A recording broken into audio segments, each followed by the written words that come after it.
let's dive into Walter Russell's pretty radical take on life, death, and reality. You know, it's a story we've all been told, one that really shapes how we see everything. The one that says life has a beginning and a very final, absolute end. Well, Russell says that fear comes from a huge misunderstanding of what reality actually is.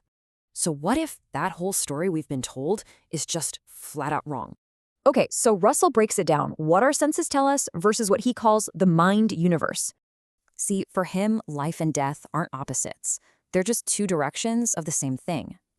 And he calls this whole eternal process the universal heartbeat. Kind of cool, right? So life is this inward pulse, pulling in to create stuff. Death is the opposite, radiating out. So basically, with every single heartbeat, you're doing both. You're living and dying.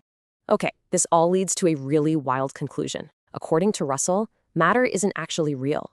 He's saying there's no real stuff. It's all an illusion that we just think is motion and substance. And to explain this huge idea, he uses a really simple analogy. A movie. You know how a movie works, right? It's just still frames shown super fast to look like motion. Well, Russell says the universe works the exact same way. It's a movie imagined by the mind. But wait, if it's all an illusion, where does all our energy and power come from? Think about this for a second. An Italian laborer could lift 50 tons of coal in one day. A machine needs tons of fuel for that, but a person? Just some bread, cheese, and desire.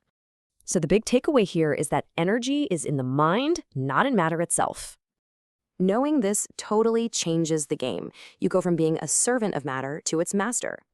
Basically, your mind is the command center. It's in charge of every single cell in your body.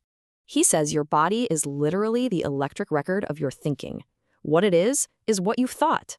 So, if you want to control matter, you've got to get control of this self first. Which leaves us with this final thought. If your body is the record of your thoughts, what story are you writing?